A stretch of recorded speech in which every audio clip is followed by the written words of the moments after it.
আসসালামু আলাইকুম। আশা করি সবাই ভালো আছেন, সুস্থ আছেন। আমি শাহ আলম। আমার মূলত পেশা হলো চার্জার কন্ট্রোলার এবং মোটর বাধাই করা।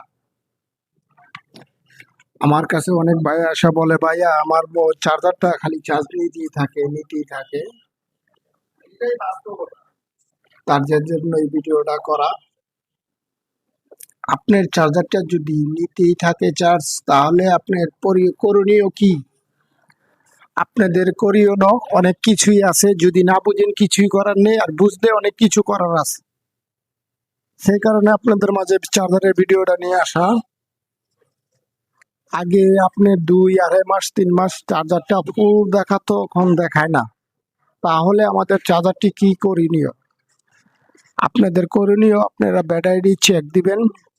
যদি ব্যাটারি গুলা একুরেট ভাবে না থাকে, তাহলে আপনাদের চার্জারটি কোনো সময় ফুল দেখাবে না।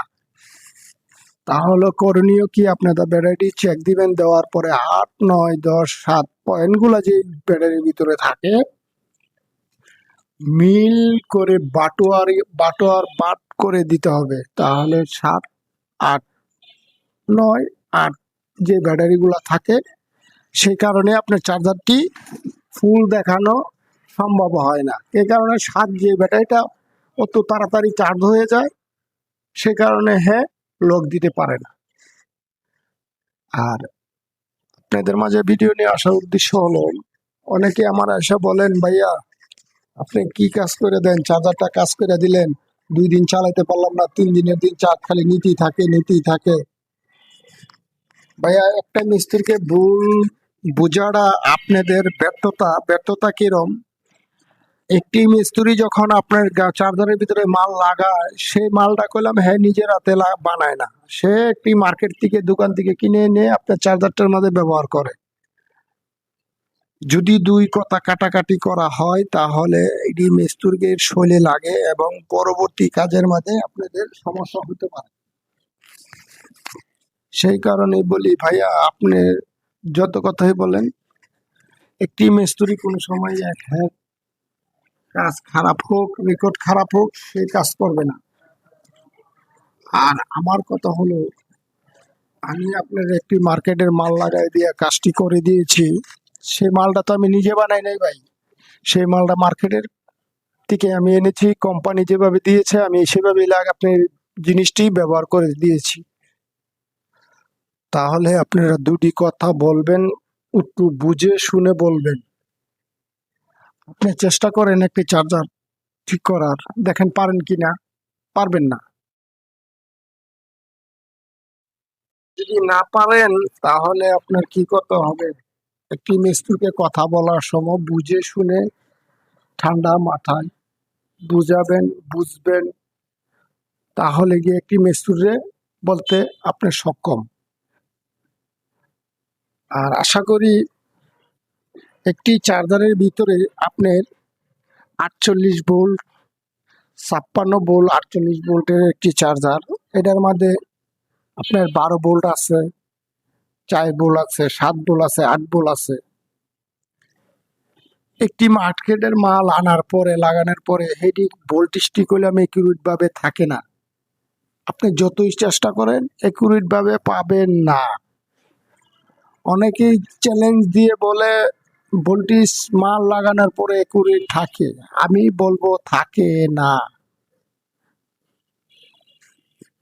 আপনি যদি জিনিয়ন মাল পুরা সার্কিটে নতুন ভাবে গাতেন, তাহলে একটি ভোল্টেজ একুরেট পাওয়ার সম্ভাবনা আছে। একটি পুরান 10টি নতুন লাগাইয়া আপনি বলবেন ভোল্টেজ একুরেট আসে, আমি মানতে রাজি না। তাহলে আপনারা কি করবেন? আমাদের চার্জারটি হলো 1 সেটের জন্যই প্রযোজ্য। আপনারা কি বললে করেন? চার্জারটি নষ্ট হয় না, বাতিল দিতে চান না। সেই কারণে আপনার ব্যাটারি আনার পরে ধরা খাচ্ছেন। 2 মাস 3 মাস পর পর ব্যাটারি যাচ্ছে। যে কোনো জিনিসেরই আপনার একটা মেয়াদ থাকে। আপনার একটি চার্জারের ওপেন চ্যালেঞ্জ দিয়ে বললাম, একটি চার্জারের মেয়াদ থাকে একটি সেট পর্যন্তই। আপনি একটি সেট ব্যাটারি খাতে পারবেন এই চার্জারটি দিয়ে। তারপরের পর চার ব্যাটারি দিয়ে আনা লাগার পরে দেখবেন আপনি 3 মাস 4 মাস পর পর ব্যাটারি যাচ্ছে। যাচ্ছে কেন? কারণ এটার মানটা কি ঠিক আছে? এটার মানটা ঠিক নাই। সেই কারণে আপনার চার্জারটি, আপনার ব্যাটারিটি অনেক ঘন ঘন যাচ্ছে। আপনারা কি করেন, যে দোকান থেকে ব্যাটারিটা হেরে নিয়ে জ্বালান, যার কাছ থেকে আনেন হের কাছ থেকে জ্বালান। আসলে ভাই এগুলো ভুল ধারণা। আপনার এক সেট ব্যাটারির জন্য একটি চার্জার যথেষ্ট। আবার পরবর্তীতে ব্যাটারি আনার সময় আবার একটি নতুন চার্জার আপনারা দয়া করে আনবেন, তাহলে আপনাদের মাঝে এই প্রবলেমগুলো আসবে না। এখন আমরা এগুলা বললে, পাবলিক বলে মিস্ত্রিরা খালি আমাদের টাকা নষ্ট করার ফন্দি ফান্দি খুঁজে। আশা করি সবাই ভালো আছেন, সুস্থ আছেন, সবাই ভালো থাকবেন এই কামনাই করি। আমার চ্যানেলটিকে সাবস্ক্রাইব, কমেন্ট, শেয়ার করার জন্য আপনাদের কাছে অনুরোধ রইল। ধন্যবাদ। আসসালামু আলাইকুম।